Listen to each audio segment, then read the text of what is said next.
हरे कृष्णा। तो आप सभी का एक बारी फिर से बहुत बहुत स्वागत है। और हम अपना ये नया सेशन स्टार्ट करने वाले हैं। सेशन का मतलब ये है कि now we will be going for a like little bigger video. पहले जो है हम छोटे से शॉर्ट्स के अंदर वीडियोस में बता रहे थे, तो it was not that enough to like share the entire story about the Bhagavad Gita. तो इसलिए अब हमने सोचा कि अब हम इसको एटलीस्ट वीडियो के अंदर कन्वर्ट करें, ताकि जो हमारी बातचीत आपके साथ है वो थोड़ा ज़्यादा बढ़ जाए। इससे क्या होगा कि ज़्यादा इन्फॉर्मेशन आपके पास जाएगी और हम इसको फिर आगे और एक्सटेंड करेंगे, ताकि एटलीस्ट हमें पता चलना चाहिए। मैं भी थोड़ा सा इसमें से नॉलेज लूँगा और आप भी इसमें से नॉलेज लेंगे।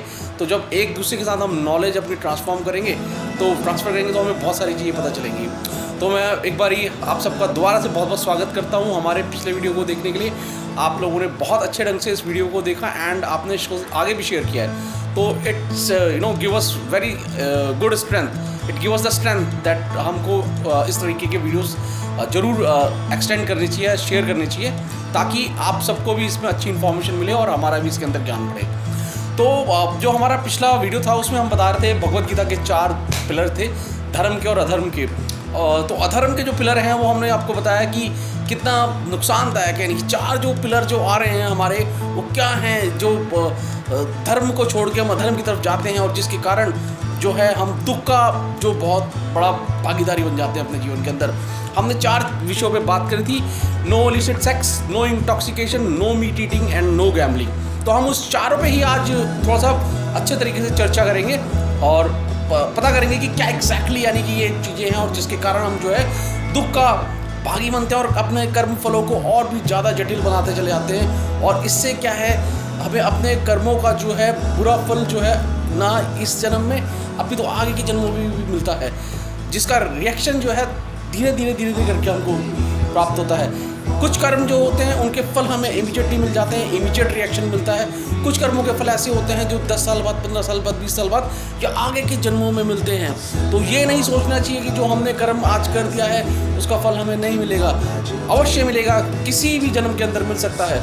तो हमको इन चीज़ों से बहुत सावधानी से अपने आप को बचा कर आगे चलना है। तो 4 चीज़ें थी जिनकी हम बात कर रहे थे। उसमें से सबसे पहले हम जो है उस बात पे बात करेंगे जिससे एक्चुअली में सारी समस्याएं हमारी एकदम खड़ी उठती हैं।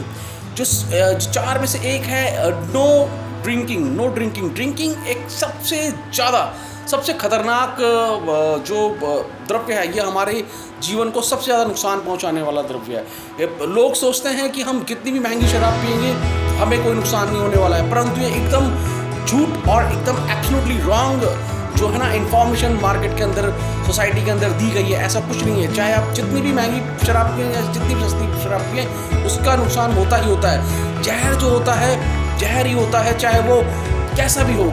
चाहे जहर को आप थोड़ा मात्रा में पिए, चाहे उसको एक बार में ज़्यादा मात्रा में पी ले, वो नुकसान देगी। तो इसी प्रकार से है जो इंटॉक्सिकेशन, जो एकदम कहते हैं कि नशे की लत में लगे रहते हैं, वो बहुत नुकसानदायक होते हैं और उनका शरीर जो है बड़ी जल्दी उनको नुकसान पहुंचाना शुरू कर देता है। जैसे ओवर ड्रिंकिंग, जब हम ड्रिंक ज़्यादा करना शुरू कर देते हैं, क्या होता है, एक तो पारिवारिक कलह का एक कारण बन जाता है, क्योंकि ज़्यादातर जो घर की घरेलू स्त्रियाँ होती हैं, जो माताएँ या बहनें होती हैं या पत्नियाँ होती हैं, वो किसी भी हालत में नहीं चाहती कि उनका पति या उनका परिवार का कोई भी सदस्य, चाहे भाई हो चाहे बेटा हो, इस प्रकार की लत में पड़े, जिससे कि उसका अभी तो वर्तमान ना ही भविष्य खराब हो।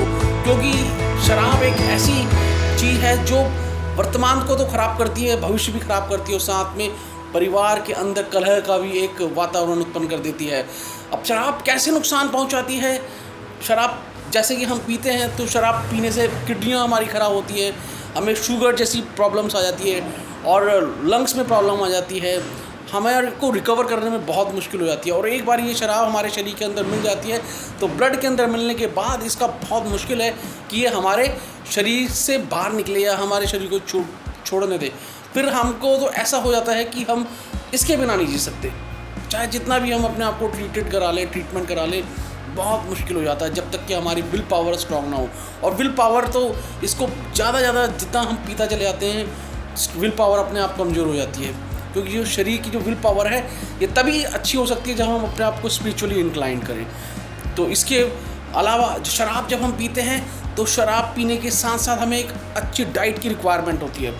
और अच्छी डाइट क्या होती है? वो ऐसी डाइट मांगती है ये जो है लिकर, उसमें मांस का बहुत ज़्यादा इन्फ्लुएंस रहता है। अब मांस खाने का हम बहुत ज़्यादा वो हो जाते हैं कि हमें मांस चाहिए, मांस चाहिए, मांस चाहिए। तो एक पाप किया, शराब पी, दूसरा पाप किया, मांस खाया, दूसरे जीव को मार के खाया, अपने किसके लिए? स्वाद के लिए, just for the sake of tongue उसको खाया। अब खाया, जब हमने मांस खाया तो मांस खाने के पीछे भी हम आपको एक इसकी फिलॉसफी बताते हैं कि क्यों मुझे स्ट्रेस और एंजाइटी देती हैं चीज़ें। मांस खाना, जैसे हम किसी जानवर को मारते हैं, शायद मोस्ट ऑफ द पीपल जो बोलते हैं कि ईटिंग, ये जो चिकन शॉप्स में जाते हैं, मटन शॉप में जाते हैं, वो कभी भी अपने सामने इस जीव को, इस जानवर को मरते हुए नहीं देखते हैं। या तो उसको टांगा हुआ पाया जाता है, या तो अगर मुर्गा को भी अगर काटा जाता है तो उसको सीधे अंदर डाल दिया जाता है टब के अंदर, जिससे कुछ दिखे ना। परंतु जब हम देखते हैं, जब इनके गर्दन पे चाकू लगाया जाता है, तेज़ धार का कोई भी हथियार लगाया जाता है, तो ये एकदम बहुत ज़्यादा उससे पहले पैनिक होते हैं और उसके बाद भी बहुत फड़फड़ाते हैं। तो क्या इसके पीछे फिलॉसफी है? फिलॉसफी ये है कि जब हम इसको काटते हैं तो जो at a time of death जो एंजाइटी, जो स्ट्रेस, जो फियरनेस इनमें होती है, इन जीवों में, चाहे किसी भी, वो उनके बॉडी के फ्लैश के अंदर ट्रांसफॉर्म हो जाती है। और उसको वहाँ पे ट्रांसफॉर्म होने के बाद जब उसको काट के बना के हम खाते हैं, वो चीज़ ट्रांसफॉर्म हमारे बॉडी के अंदर हो जाती है। नो डाउट कि हमें इसमें डबल एनर्जी मिल जाती है, बहुत ज़्यादा एनर्जी मिल जाती है, जिसकी हमें रिक्वायरमेंट नहीं होती है, ओवर एनर्जी होती है हमारे बॉडी के अंदर। बट क्योंकि हम सोचते हैं कि हमने अब शराब पिया तो हमें कुछ ऐसी बॉडी के लिए चाहिए जो नुकसान ना पहुँचाए, शराब नुकसान ना पहुँचाए। शराब के नुकसान से बचने के लिए हम मांस का सेवन करते हैं। एक पाप से के साथ साथ दूसरा डबल पाप हम अपना शुरू कर देते हैं। उससे हमें नुकसान हुआ, शराब पी के नुकसान हो रहा था, मांस खाया तो उसकी एंजाइटी, उसका स्ट्रेस, उसका फियर हमारे ट्रांसफॉर्म हो गया खाना खाने के साथ बॉडी में। तो ऑटोमेटिकली हमारा स्ट्रेस लेवल बढ़ जाएगा, हमारा फियर लेवल बढ़ जाएगा, हमारा एंजाइटी लेवल बढ़ जाएगा, क्योंकि हम स्पिरिचुअली इंक्लाइन नहीं हैं। उसके बाद जब हम मांस खा लेते हैं तो हमारे अंदर प्रोटीन्स की और अलग अलग मिनरल्स की मात्रा एकदम बढ़ जाती है। और वो क्या करती है? वो हमें प्रोवोक करती है, हमारी सेक्स पल्स को प्रोवोक करती है। और जब ये सेक्स पल्स को प्रोवोक करती है तो हम ये नहीं सोचते कि हम क्या सही कर रहे हैं, क्या गलत कर रहे हैं, क्या इसका नतीजा होगा, और हम अधर्म के कृत्य, बुरे कृत्यों में लग जाते हैं, बहुत बुरे कृत्यों में लगते हैं अधर्म के। क्यों? क्योंकि हम एकदम स्पिरिचुअली बहुत डंप हैं, हमें पता ही नहीं है कुछ कि हमने करना क्या है। तो स्पिरिचुअली डंप होने के कारण हम सारी इरेगुलर एक्टिविटीज़ करते हैं जो भी करने लायक नहीं होती है, जो धर्म के पूर्ण रूप से विपरीत है। और इसके पीछे जो सबसे जो दिक्कत तो होती है, हमारा मन हमको उस तरफ लेके जाता है, हमारी जो है कहते हैं कि लस्टी डिज़ायर हमें लेके चली जाती है। क्यों? क्योंकि हमने अपने आप को सकारात्मक तरीके से रखा ही नहीं जीवन के अंदर। यदि हम धर्मपरायण रहते, यदि हम धर्मों का, शास्त्रों का अध्ययन करते, हम अच्छे लाइक माइंडेड लोगों के बीच में जाते, तो शायद ये चीज़ें हमारे पास नहीं रहती। परंतु हमने ऐसे लोगों का एसोसिएशन, हमने ऐसे लोगों का संग नहीं किया होता है, तो ये हमको हमेशा नेगेटिव वे में लेके जाएंगी चीज़ें। अब क्या हुआ कि मांस खाया, इससे लस्ट की डिज़ायर, सेक्स की डिज़ायर हमारी बढ़ती चली जाएगी, और उस समय हम कुछ नहीं सोचेंगे, कुछ नहीं देखेंगे, और हमारे अंदर जानवरों जैसी जो है थॉट प्रोसेस हमारे अंदर आ जाएंगे। अब जानवरों का कैसा होता है रिलेशनशिप, आप स्वयं जानते हैं, इसके बारे में हम आपसे कुछ ज़्यादा बोलना नहीं चाहेंगे, परंतु ये पूरे अधर्म के कृत्य कराता है हमसे। ठीक है, इससे ये प्रॉब्लम हुई तो इलिसिट सेक्स आ जाता है। उसके बाद जुआ, इलिसिट सेक्स का एक पार्ट जुआ भी है। जुआ भी हमें बहुत नुकसान देता है। जुए का हम देख सकते हैं कि कितना नुकसान झेलना पड़ा है लोगों को। जुआ किसी का नहीं हुआ है, लोग अपने क्या क्या नहीं बर्बाद कर देते हैं जुए के चक्कर में। बोलते हैं ना कि अर्श से फर्श में आने में समय नहीं लगता जुए के कारण, भोग विलास के कारण। ये केवल इसी कारण होता है क्योंकि हम स्पिरिचुअली इंक्लाइंड नहीं होते हैं। तो ये चार चीज़ें हैं, हमने इससे बच के रहना है, और भगवद गीता के मेन पिलर हैं धर्म के। यदि इनको त्याग दिया, यदि धर्म के इन चार pillar, no illicit sex, no intoxication, no meat eating, no gambling में अगर हम आ गए, बच गए, यदि हम इन पिलरों को पकड़ गए अगर हम इन पिलरों के नीचे आ गए, इसकी जो शेड है इसके नीचे आ गए, तो हम बोल रहे हैं कि हम अपनी 50 to 60% जो प्रॉब्लम्स हैं डे टू डे लाइफ की, जो जीवन की, उस पर पूर्ण रूप से नियंत्रण पा लेते हैं। ये बहुत इंपॉर्टेंट है। ये भगवत गीता एक ऐसा शेड है जो हमें इन चीज़ों से बचाता है, और इसके लिए स्पिरिचुअली इंक्लाइन होना is very very important. Without inclining toward spiritual life one cannot get away from these 4 negative problems in our life. हम चाहते हैं कि हम गलत कामों को ना करें, कोई भी नहीं चाहता कि वो अपने समाज के अंदर, अपने घर परिवार में इस तरीके के कृत्य करे कि जो उसके हृदय को ठेस पहुंचाए या उसके दुख का कारण बने। परंतु इसके पीछे हमारा मन हमको भटका देता है, क्योंकि ये अंडर कंट्रोल नहीं होता है, और मन हमारा सबसे बड़ा मित्र भी है और सबसे बड़ा शत्रु भी है। इस मन को नियंत्रण करने का एक ही तरीका है। भगवान भगवत गीता के अंदर कह रहे हैं, अनंत चिंत्यो माम ये जना प्रपासते तेषां निभक्तानां योगक्षेमं वहाम्यहम्। एक और भगवान श्लोक बोल रहे हैं, मद्मना मद भवक्तो मद्याजी माम नमस्करो। भगवान कहते हैं मेरा नमस्कार, मुझे नमस्कार करो, मेरे भक्त बनो और मेरी ही पूजा करो, इस प्रकार तुम मेरे पास आओगे।